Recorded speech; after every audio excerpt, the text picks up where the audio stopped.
Hi, Poorna. Nice to have you on Sahar's Justice podcast. Hello, Welcome. Natasha. Thank you so much. It's a deep pleasure to be here with you today. So I was actually really excited when we reconnected. To the viewers, Poorna is actually a primary school friend back when we were little tots, and we were not friends at the time. But then through the sheer stroke of luck, we just Yeah. met each other at a friend's house, at a common mutual friend's house, and then you started to tell me more about your work.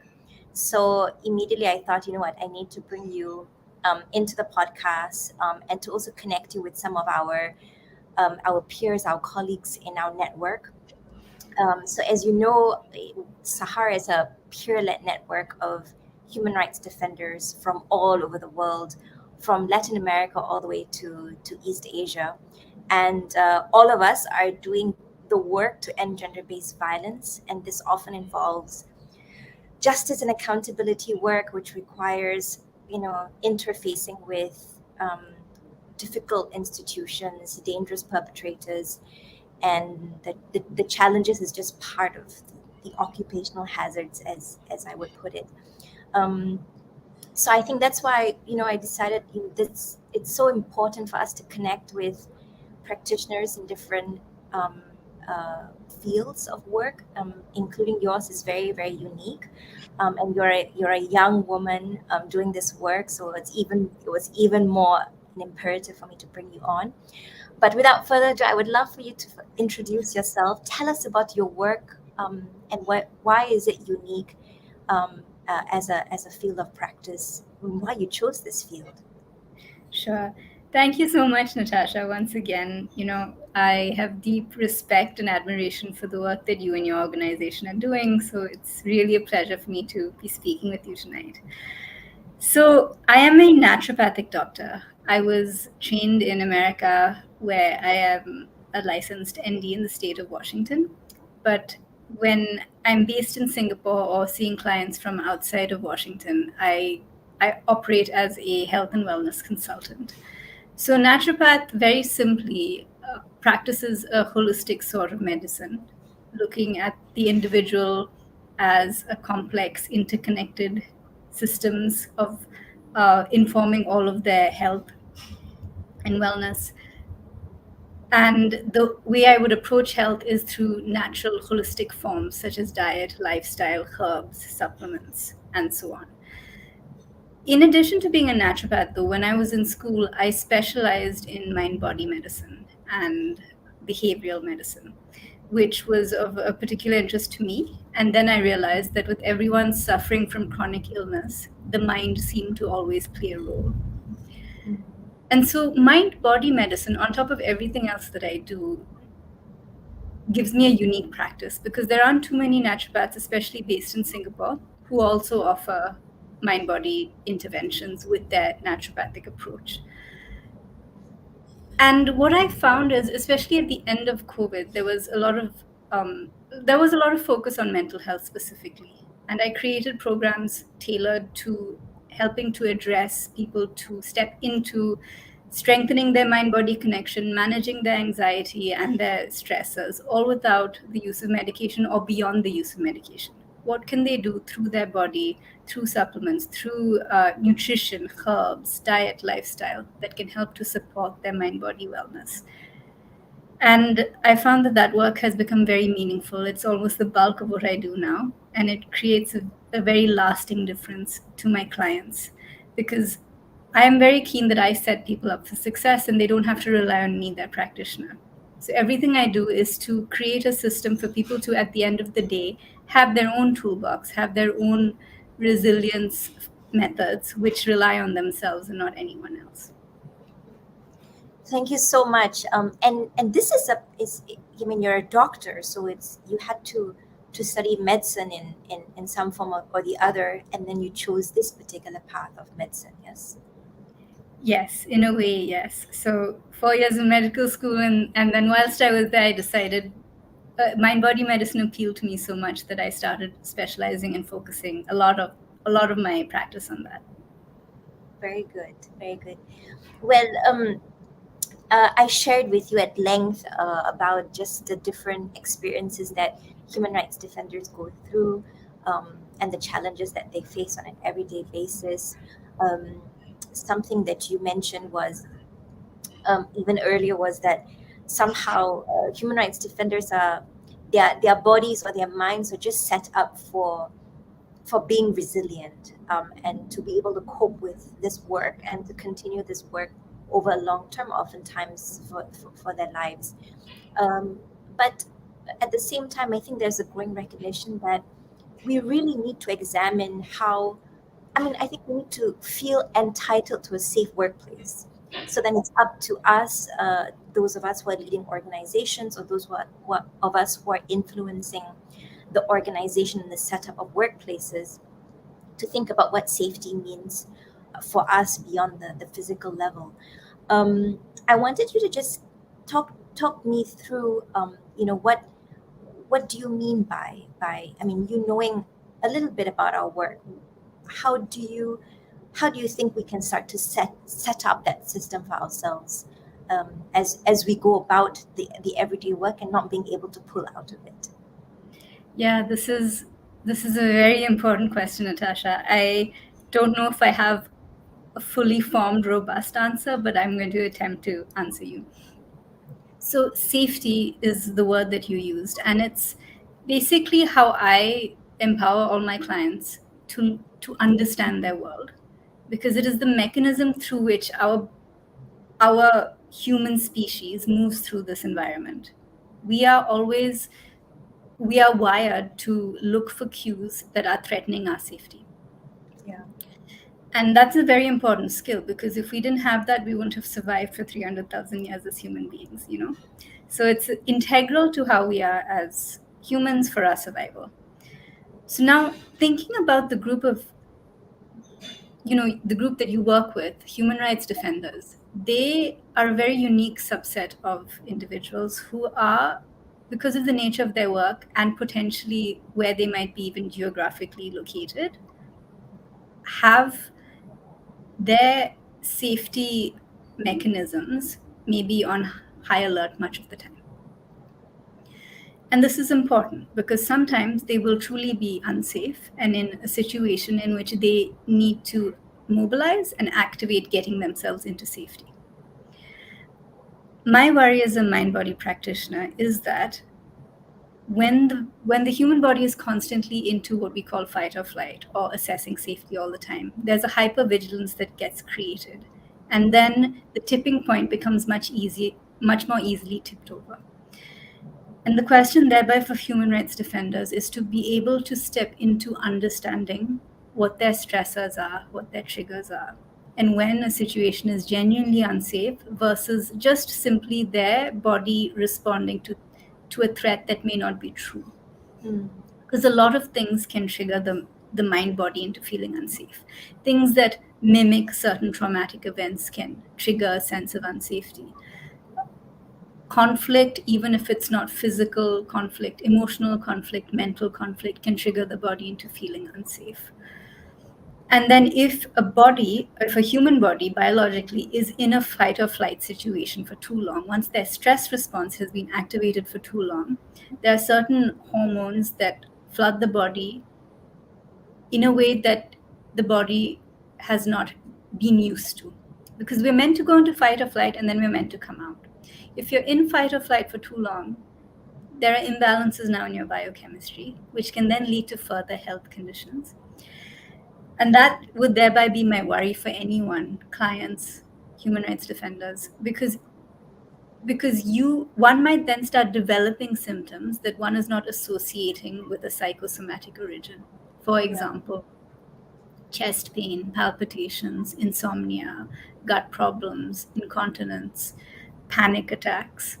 A lot of people, when they are in the throes of a very deep panic attack, don't realize that it is panic induced, but they only think that they're dying, for example. And thereby, to take a step back from all of that, if the understanding of my responses could be coming from my assessing a threat, the question to ask oneself is the threat real? Do I need to mobilize and activate myself and get myself into safety? Or is it simply that my mind body as a unit is responding to something that makes me feel unsafe and threatened, but it's not a true stressor? Mm, mm. And Purna, do you think sometimes, at least for me, I felt like I went through my 20s and early 30s, like a warrior, with their spears, and feeling never affected. And then I hit, 34 years old, and it just goes downhill. Do you think so? I could understand what you were saying, that at some point the body will manifest certain symptoms and you've got to catch it as being psychosomatic. But I was just wondering, I mean, what explains why the body, I mean, at least for my case, but I think I can speak for others as well, that that you can go 10 years feeling you're perfectly fine, and then it all suddenly come to a halt.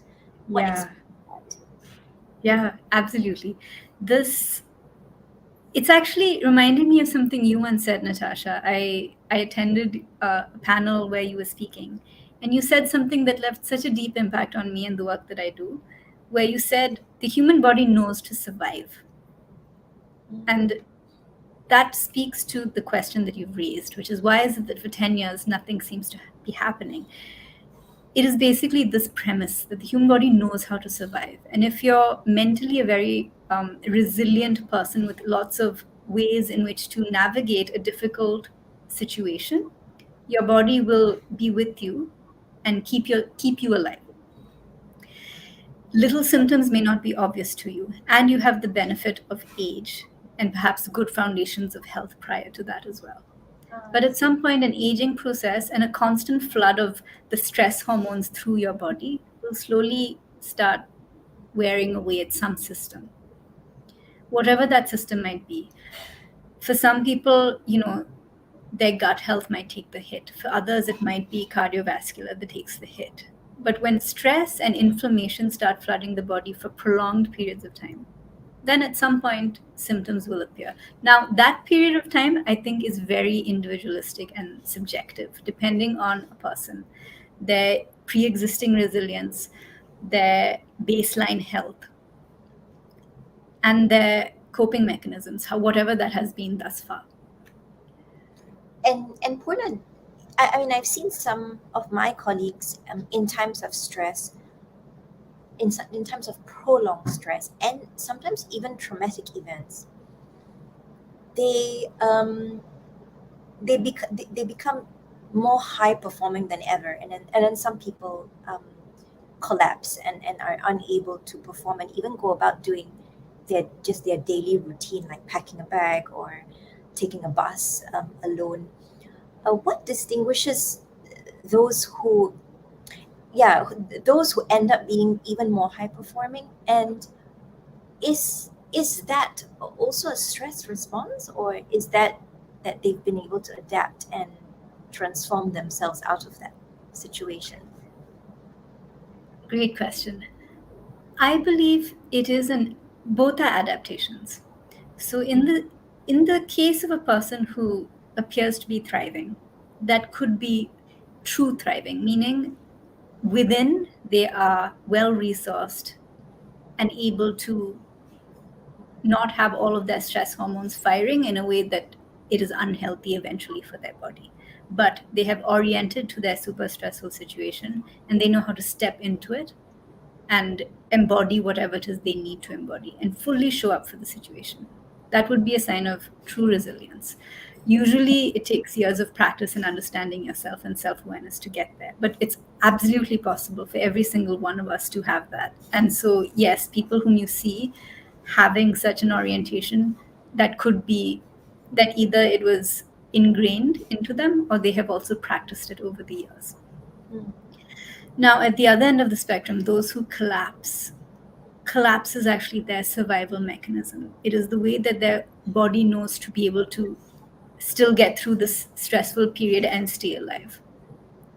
And the body at that point has probably said, well, if I feign death, if I mm, shut down everything, perhaps I will still get through and be alive at the end of this traumatic experience. And So it's that's something to take seriously when you put it. It's something sorry. to take, it's something to take seriously when you burn out, right? It is absolutely something to take seriously, because Yeah. burnout and collapse, the freeze response, is when an individual has tried their mind body, their neurobiology has tried so hard to access safety and been unable to access it, that they then feel, well, if I turn everything offline, perhaps I will be able to live through it in that way at least. Mm, mm. Yeah. Poorna, in because my work is mostly around sexual violence. We we oftentimes, so we understand a little bit about how sometimes in times of sexual violence, the body of the victim freezes, or the mind of the victim passively disassociates from the experience, and upon which there may be no form of strong physical resistance in such that injuries would be sustained. So from a point of view of evidence, oftentimes we try to bring that to the attention of the prosecution or the judge. But tell me more about, in the, because I haven't thought about this in the context of a human rights defender or human rights lawyer or anyone working in such a space. This freezing, the autonomous response of the body. How Mhm. does it work? Yeah. Yeah. So we have some branches to our nervous system. The autonomic nervous system, you could think of that as kind of the automatic nervous system. It's the nervous system that kicks in without our logical mind telling it to do that. Mm. Part of this autonomic system is the fight or flight response, the sympathetic nervous response. And the other side is the parasympathetic, the opposite of that. Now, a freeze response is considered to be part of the parasympathetic response. Mm-hmm. But one way of thinking about what is this nervous system orienting around, it's trying to survive. And it will survive based on what it has experienced thus far. If turning everything offline and not thinking about what they are going through helps them to survive a moment, that is what their body will turn to. Because it is possible that in people who are going through severe trauma, trying to resist physically has not worked for them. So the nervous system understands this doesn't work. Trying to engage logically doesn't work for them. So then the logical mind will disengage. And then everything one by one will be created by the body so that the body survives, even if it is a dissociative response. Because at that point survival equals staying alive. And it might be a maladaptation, but life is what the human body is trying to maintain. Mm, mm, mm. And Puna, you also make a distinction between trauma and a traumatic event. Um, why is that distinction important for us to know? Yeah, great question. I like to make this distinction because we all go through traumatic events. But it takes something for it to become trauma. And this is how I'm personally defining it. But living through traumatic events is part of the human experience. We cannot hide from that. It is the very nature of being alive as a human in our world means we will undergo things that will be perceived and received as traumatic by us. Now, how I define a traumatic event is based on, I don't recall the exact practitioner or psychologist, but the definition that I like and I use for a traumatic event is anything that is too much, too soon, or too fast that has happened to us. And it could be one of those, two of those, or all three. And if one were to reflect just on their life, usually any adult or even some children can identify something that has happened that is too much, too soon, or too fast. So going through something like that is part of being human, and that is a traumatic event. Other non-human species go through that as well. You know, when does it become trauma though? Is when the human body or the human mind body as a unit is unable to process what has happened and release it and discharge that healthily. And Oh, then the traumatic event becomes like a wound in their body that the body can't heal. And that's when it becomes trauma. Mm, And mm, unfortunately, in most schools that I have been exposed to, and what I understand of education, we have not been taught how to process trauma and how to healthily discharge these survival energies that get stirred up in us when we go through something that is too much, too soon, or too fast. And as a community and as a population or as a species, we have not been thereby set up with these very important skills to yeah, prevent traumatic events from becoming trauma. from becoming trauma. Yeah. Yeah. And Poorna, would you say? Sorry to ask an odd question, but I think back on like um, animals. Like my dogs are constantly alert. Um, Yes. I feel like, and a lot of animals are really stressed out, actually, constantly stressed out. Um, would you say that actually we are no different, except that we can't see the signs of that happening because our ears are not perking up the way a rabbit's does, or we're not jerking and fluttering about or scattering about, but the symptoms that we're experiencing is no different? Would you say, if you were to observe human beings, that would that be your conclusion, that we are just like them? Yes, I actually love that you asked this question because psychologists and some psychologists and psychotherapists, mind body practitioners, observe nature a lot in order to understand what the survival response means. And so, yes, I think the response that other species are having, their fight or flight response, is very similar to a human's orientation to threat and unsafety as well. The difference, I feel, though, is that these species, especially the ones that have not been domesticated as much and are more still wild, they know how to close that cycle of survival for themselves, that circle of survival, meaning they know how to discharge. So I want to share a very interesting story that I heard when I started studying more about trauma. There was a psychotherapist who talked about a species of deer in Africa. And he said, well, if you watch the species of deer and it's in its fight or flight response, meaning it is being attacked by a predator and it is running for its life. So this is the worst situation that any species can be in. This is a literal life or death situation. Everything is firing and you are trying to get out of it. This is trauma, or traumatic event rather.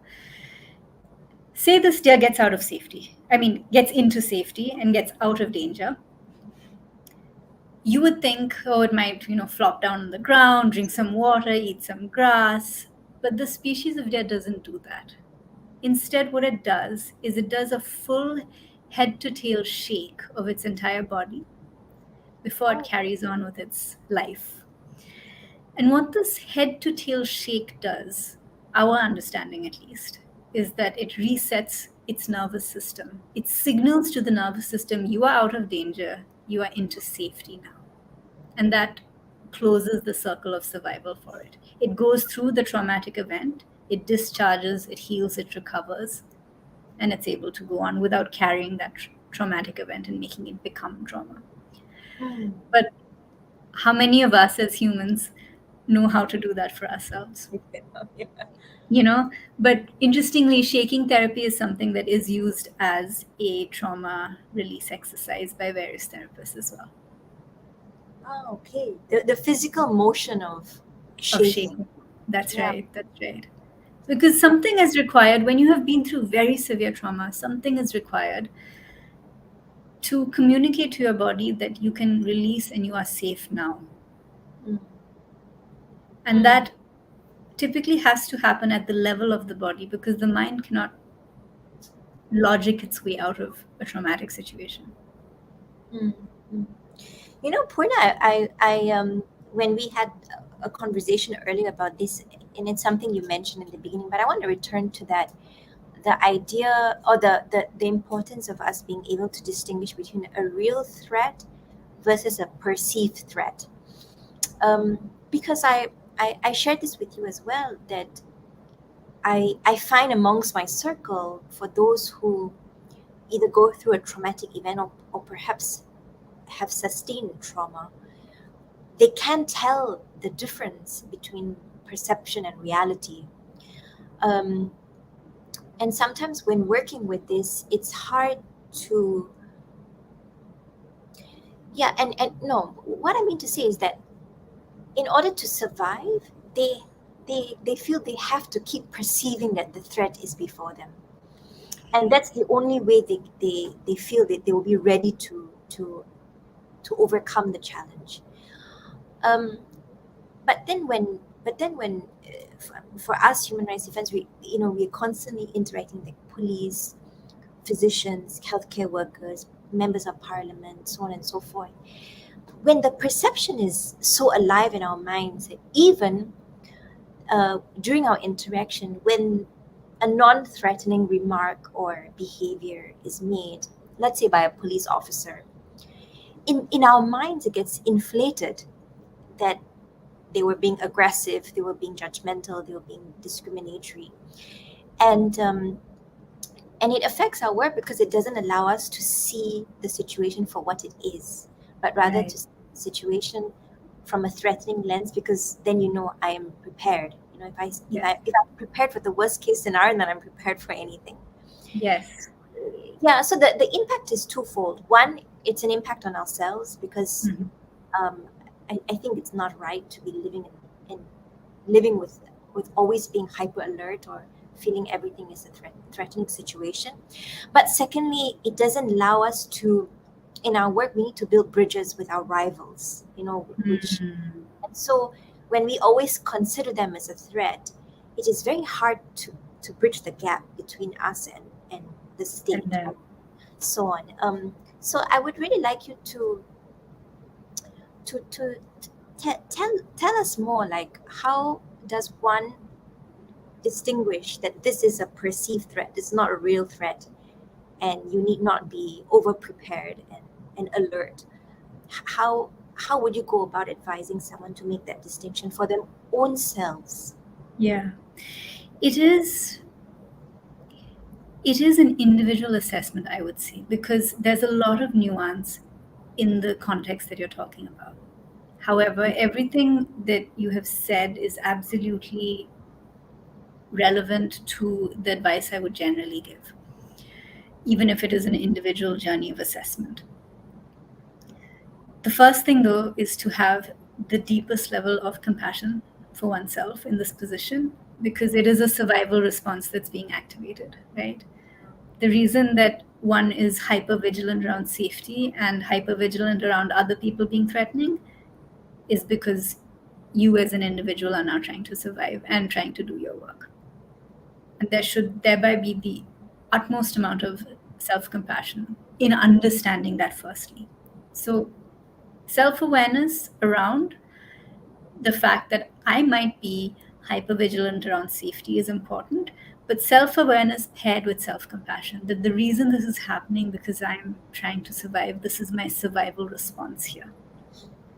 But because as an individual, you want to step into your life in the healthiest and most productive way, you thereby want to now be able to assess whether these situations are truly unsafe or if it's a projection of your mind. One way in which to do that is to try and create as much safety in your life outside of such situations. If you are constantly in a world or in an environment or even at home in a situation where you are not physically safe, emotionally safe, then you are giving every reason to your mind and body to be on constant alert. And thereby it's very important for HRDs to be able to create at least pockets of safety for themselves, however that might be, whether it's a spiritual practice or an exercise routine or eating as healthily and as balanced as they can, or even making sure that one goes to sleep and wakes up with a good amount of sleep to feel refreshed the next morning so that your circadian rhythm works well, so that your hormones are all operating fine. That creates safety, it communicates safety to your body. It sets up a foundation by which you can then be able to assess the other safety cues in your life much better. Ah, yeah. And then if it's possible in a moment when you notice, when that question comes into your mind of, am I overreacting here? Is this situation truly unsafe or not? To be able to once again in that moment give yourself safety is another skill I teach. So for many people, if the breath is a safe harbor for them, I teach them simple breath regulation through the diaphragmatic breathing or paced breathing, because we breathe all the time. No one will even realize if you're changing the pace of your breath usually. And the breath, because it's connected to your nervous system, can regulate the nervous system and bring you into calm. So, what I sometimes tell some of my clients is, if you have now had the self awareness around whether you might be in a safe or unsafe situation, then the next step is for you to decide what you want to do in that situation. Because the first step is, I'm aware that I'm maybe unsafe. The second step is, what do you want to do? Before you decide what you want to do, try to give your body the safety it's lacking in that moment. And if the breath is a safe harbor for you, you can turn to your breath and simply, if you know how to breathe diaphragmatically using your belly, give yourself a few delightful, rejuvenating diaphragmatic breaths. And it can be just two. Sometimes just two deep breaths can ground you back, can communicate to your nervous system, I'm safe now, which then helps you to see your situation much clearer and decide how you want to orient. Mm. And that's just one such tip. There are many mind body modalities. The breath is simply one of them, but there are many other mind body modalities that one can use. For HRDs who may or may not be working with a practitioner, I would encourage them to use whatever they know brings safety to them. So if it is simply, say, for example, repeating an affirmation in their mind like they believe it, which is that I send kindness and compassion to myself, and I'm going to ask myself, am I truly safe or not in this moment? Maybe that can calm and ground them, Mm. because that's the system that they've created for themselves. Or if they have a spiritual or religious practice, turning to that in that moment. For just a split second, turning to that, resourcing it from within themselves, their nervous system feels safety, and then they have created a foundation from which they can then assess their situation better or not. Mm. Mm. Thanks for those. Yeah, thanks for those tips. I like how you said that it's an individual assessment. In a sense, it's also trusting yourself to make the evaluation once you ground yourself through a particular type of practice. No. That's right. That's right. I will add, though, that it is often worthwhile, if this is a journey that someone is embarking on, it is often worthwhile to work with a practitioner who is trained in mind body interventions and can almost act like a neutral mirror for you to reflect off of. Mm. Because the practitioner is simply helping you to guide your life. They are hearing your story and your narratives. And because they are acting as a mirror, they can help you to see your reflection more clearly, where you can reframe, where situations might be safe or where they might be genuinely unsafe as well. And that can also help a lot with this sort of individual assessment. If one is working with a practitioner, what do you mean by like neutral mirror? Like if I now come to you and I say I feel unsafe, like Yeah. what are you gonna do with me? Yeah. I will ask you a few questions. My first question might be, how do you know you are unsafe, or slash what is happening in your mind and body that makes you feel you are unsafe? And I would ask you to look at it through the lens of psychophysiology, meaning, what has something changed in your breathing? Has something changed in your muscle tone? Has your focus changed? Has your ability to be attentive changed? Are you having an emotional response? Because the fact that you have picked up on I am not safe means something has shifted. And you and me are going to be like detectives to figure out, what is it that's shifted? What is the cue? What is the symptom that your body has generated that has now fed back to you that you're not safe? So that's from a psychophysiological context. And seeing that kind of, having that kind of understanding of what is my symptomatic response can be quite helpful in the way that I would be acting as a neutral mirror to reflect back, what is your symptomatic response? Secondly, I would ask you contextually, well, what is happening? And the replaying or the retelling of a story, if it is safe for them to do that, of their story, can help them to, it's almost, the concept of a sounding board. I'm now telling it to someone who is not going to judge me and who's going to keep my story safe.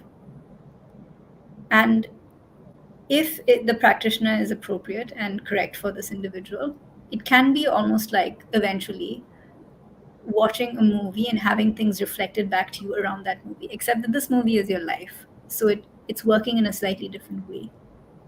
But that process of reflection, of asking questions that help to kind of peel away the layers of the story in this narrative, is another way in which a practitioner can act as a neutral mirror. Ah, I see. That's how. Yeah, Yeah.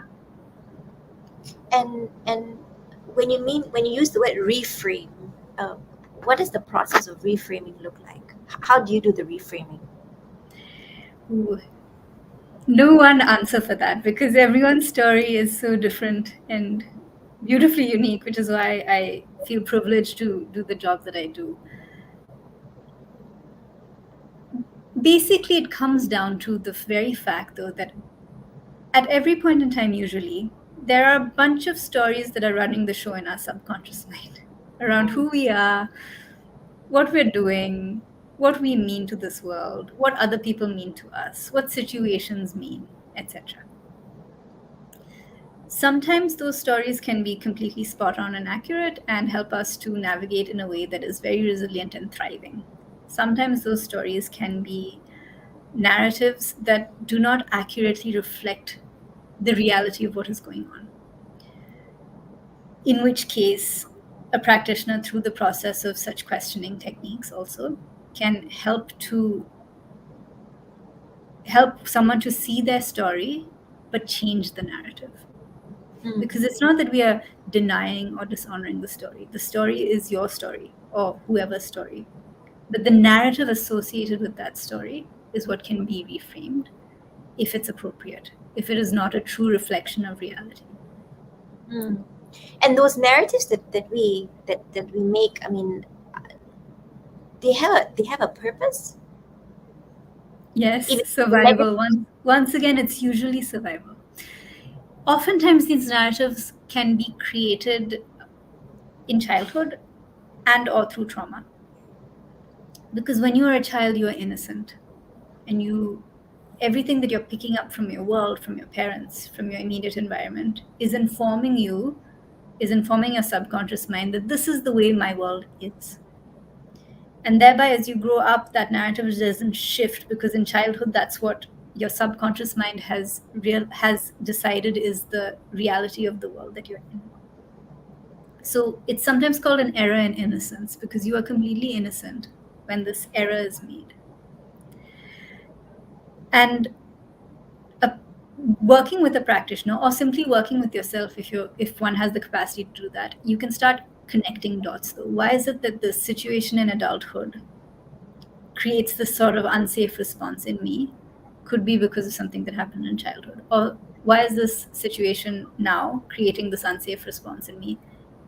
Are there components of it that remind me of the story I have around the trauma I went through as well? Mm. Mm. Yeah. and But and yeah, then what you do with the practitioner is to identify what those narratives are, and then you change the narrative. You go through a process of changing your whole narrative. yes, I definitely combine such work, though, with the self-regulation techniques for your nervous system, because narrative changing will not be as successful if the body continues to feel unsafe. So we can try and change narrative all day long, but if the body itself has not understood how to access and experience safety, it will be much harder for the narrative to eventually change, because safety has not been experienced. So I combine that sort of talk-based questioning style with the teaching of self-regulation skills, so that my clients know how to practice accessing and experiencing safety, whilst we also potentially navigate this path of reframing narratives. Mm. Mm. Can you give us some tips on self-regulation? Yeah. So I'm a big proponent of creating a routine because our bodies love routine. We are part of nature. Nature has a rhythm and a Yeah. routine.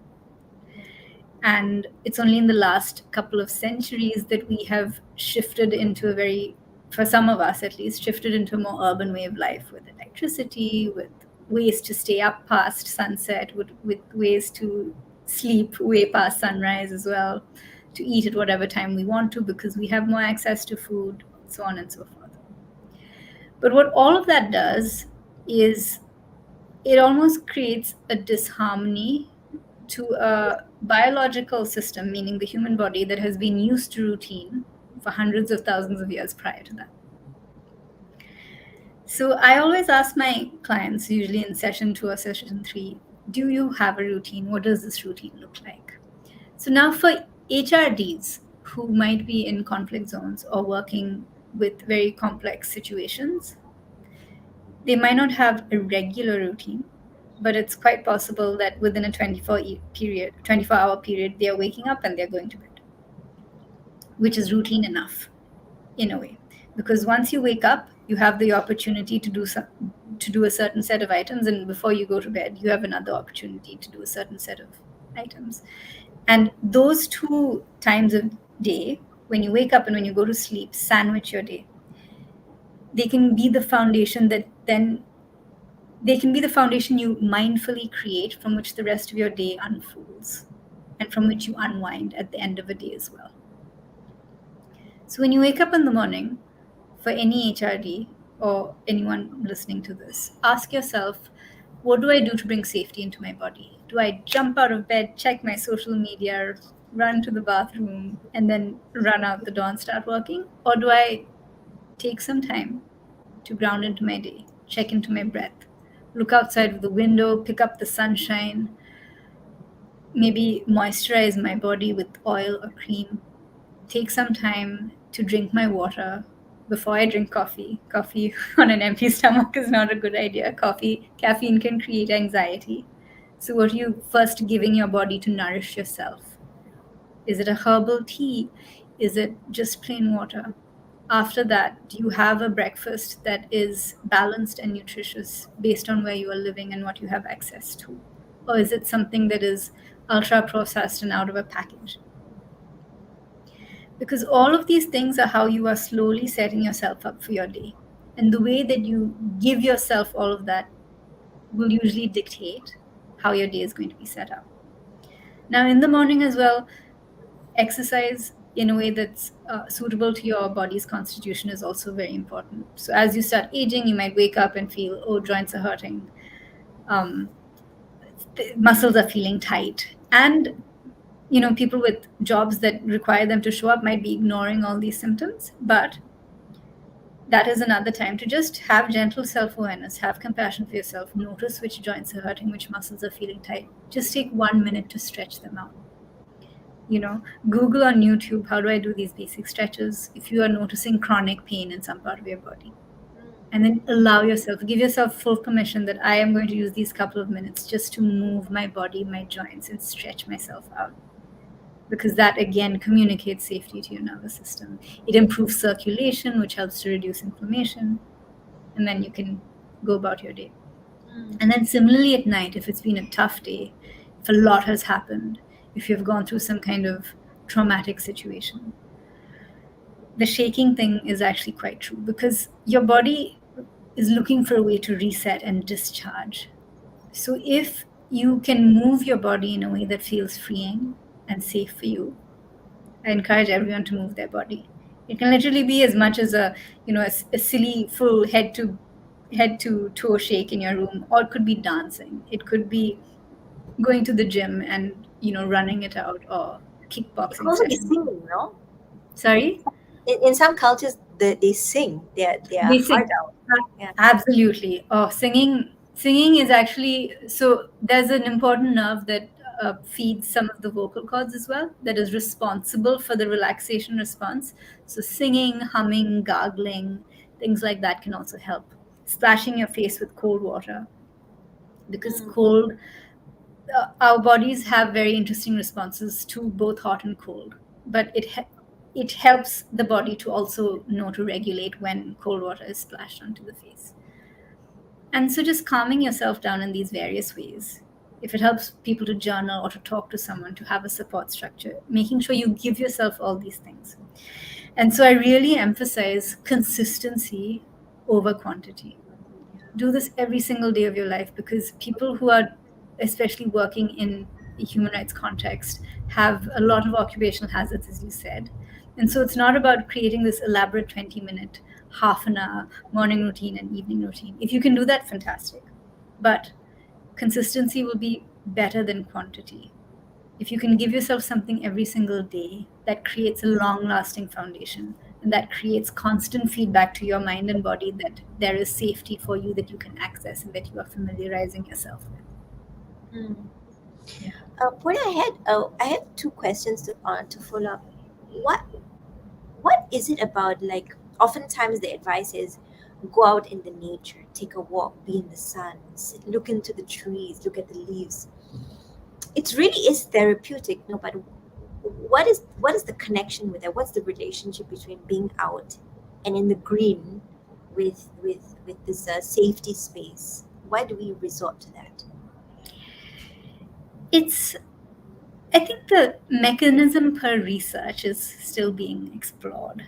But there is some interesting pieces of research around, for example, something called forest bathing. I think in Japan they've started doing studies around forest bathing and how that helps people, for example. There's also some research, not as much, on a concept called grounding, where when you stand with your bare feet on the surface of the earth, meaning grass or soil or so on, there's a flow of electrons that happens between you and the earth. It's also the way we've probably evolved for hundreds of thousands of years, being in connect with nature like that, because we are part of nature. So biologically, we know our species survived by being in touch with nature. That's why I think when we go back to nature, it helps our bodies, because that's how we evolved and thrived. There was a very beautiful comment that an Ayurvedic practitioner made last December at a conference I went to. Ayurveda being the traditional form of medicine practiced in India. She said that there's a word for truth that is associated with the rhythm of nature. And she said, I believe why looking at nature is so helpful is because when you observe nature and when you're in touch with nature, not only are these other things happening, as I mentioned, being back in touch with nature is how we evolved, but being with nature and observing how that rhythm unfolds shows us the truth that is intrinsic to nature itself and reminds us of our own truth as individuals. Mm. What does it mean? Yeah, one group as individuals. Which is once again an individual journey of, who am I, what is my purpose in this world, and how do I want to show up. But each and every one of us has an individual skill set, unique traits. The way we show up is so individually beautiful that if we step into, acknowledge, and learn about ourselves, then we empower ourselves in showing up to the world with that unique skill set that we are now honoring and recognizing as our truth. Mm. And Poorna, what do you think? I mean, sometimes they say that I mean, amongst some of the feminists and people fighting for emancipation, liberation, freedom, human rights, um, they say that they channel the anger and the resentment, and they say that years and years of oppression that their forefathers have suffered, and they carry that in them, and and then it gets manifested out.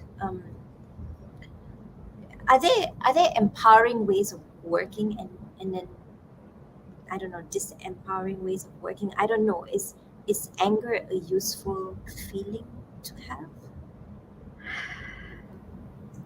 I think anger is a natural feeling to have. It has its it has its uses too, I suppose. In the sense, it can, be a motivating factor. It can create change because of that, which can be positive change. But long term, from the perspective of neurobiology and mind body medicine, if you are constantly flooding your system with a strong emotion like anger, I believe that could create health consequences down the line.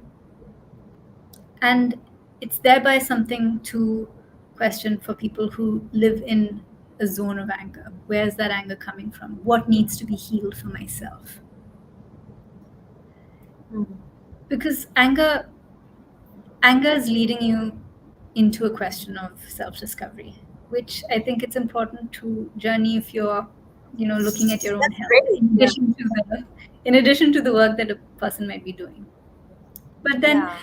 you know, so activists are not necessarily looking at a journey of self-discovery. They are quite externally oriented, and so these questions may feel completely irrelevant to them, and I honor that too, because each of us has our individual path to follow. Yeah. Exactly. Exactly. Yeah. Wow, that's really interesting.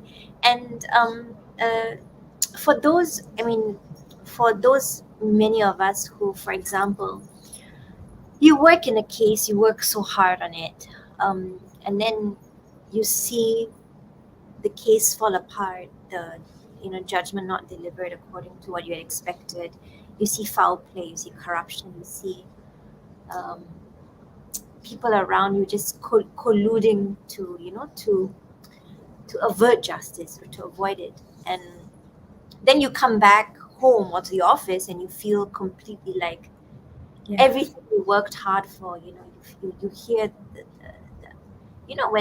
when people really cry out of their body, this anguish, like agony, like I think, how do you then discharge it like the deer, when it happens and you've returned back home and Yeah. you have all of that in your chest?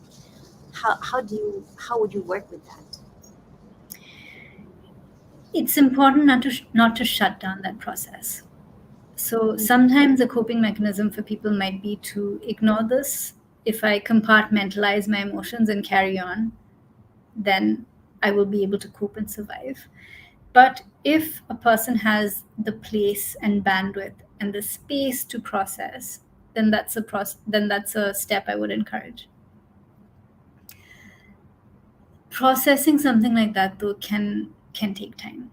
And so it's important to do what's called pendulation, meaning you are not only sitting with heavy, dark emotions, you have the ability to go there and come back into safety, and then go back again as you need to and come back into safety. So if if someone is dealing with a situation like that, knowing your skill set and how you can pendulate into safety is important. Meaning, don't dive headlong into heavy, dark emotions if you are not sure how to also be grounded at the same time. If you don't have a way to regulate whatever that might look like for you, then diving into emotions headlong and trying to discharge and process can be more challenging. There is an activity though that I like to share with some clients, which is called sounding. It was a technique shared by a chiropractor to a fellow medical student that she then shared with me. And so in sounding, you basically go off into a quiet space where it's safe for you, and then for a period of say 20 minutes, you make any sound that wants to come out of your body. It can be non-verbal, it can be tears, it can be screaming, it can be whatever shape or form it takes. But you allow yourself to just express that. And I usually recommend sounding when an emotion is very acute, meaning that emotion is under the surface, bubbling up and wanting to spill out, and one is not sure how to let it spill out. That's a very good time to use sounding, because you're then giving yourself a vehicle through which it can then be expressed. So sounding can be quite helpful. But also at the end of a sounding practice, know how to self-regulate. Belly breathe, give yourself a massage if you can, just, on your own self, massaging your own arms up and down, um, grounding maybe throwing your shoes off, standing on the grass for 5 minutes, breathing and connecting to nature in that way. That's one. Shaking is another one, of course. Closing all the doors and just, letting your emotions process and discharge in that way through the body, because the body has gone through traumatic situation and it wants to expel and discharge. That could be another way as well. There's no one size fits all, to be honest. Another way that I suggested to a client of mine was writing a letter to all the people who she felt had formed her narrative and taken her story away. So I said, write this letter, go to the beach, and burn it at sunset, and let the embers just float out into the air. Something that helps you discharge and feels like a catharsis. Mm. And that shows you that somehow, I don't know, there's an importance in rituals. Like that's why religion has it, cultures have it. So when you say about the letters and then going to the sea and letting it go, some form of ritual practices, I think, can also be very helpful, no? Yeah, I think you're absolutely right. It's We are all the product of civilizations that had ritual, you know, and so the modern human uh, doesn't necessarily acknowledge ritual or include it into their lives because it's archaic or ancient and there's no validity around it, they might feel. But remind ourselves that we are the product of ancient civilizations that had ritual. Ritual is a very important part to many of these traditional and indigenous civilizations. It is thereby what the human species has evolved with, and can thereby help that same human species to feel safe and regulate even today. Mm, mm. Yeah. Did you hear of the term? This term is actually used in the feminist space of human rights defenders. They say that self-care is an act of political resistance. Isn't it interesting? I have heard that. It is interesting. It is interesting, because women especially have been at the receiving end of a lot of injustice for so many centuries. And the very act thereby of taking care of ourselves, of voicing our needs, of speaking up for our rights, can be a political act. So it makes sense. Yeah, yeah, Yeah. very nice. And do you have any last tips for us that you can share? Well, I might go back to the entire concept of self awareness paired with self compassion because it can be a superpower. Without it, you will not even know that you are experiencing a stress response. You will simply be going through life, trying to survive, trying to get through. Yeah. But self awareness is what gives you an edge. It's what helps you to step into your best health. But it must be paired with self compassion and kindness and non judgmental approach. Because the reason a stress response is happening is because your body is trying to keep you alive, which is the most precious and beautiful thing in this world, I think. Yeah, You know? yeah, absolutely. Yeah. So think of ways in which one can be gently curious around developing one's self awareness paired with self compassion, because that is the very first intervention in mind body that I like to talk about, from which everything else unfolds for you. Thank you so much, Poorna. This was really very, very interesting. It's a Thank whole you. different world that I can't believe it's taken me so long to even venture and look into. But I think we all have a time and place in our lives where we realize and recognize that the self is at the center of all of our work, and as you say, that how we choose to show up and practice our work in this world. So I really do want your words and those insights to reach as many of us who are doing this around the world. I think it's just so important. Yeah. Absolutely, Natasha. Thank you so much for reaching out, for understanding the importance, and for inviting me to speak today. It's really been such a pleasure. Well, I hope that it will not be the last, and we will Yes, I hope have so too. more Well, opportunity to. Yeah, maybe we'll organize also some closed sessions yeah, with some defenders in the future. I think that would be very interesting, and yeah. yeah, and introspective for all of us. And I wish you a good night. It's late where we are, and yeah, thank you so much again. Thank you. Wishing you a good night as well. Take care.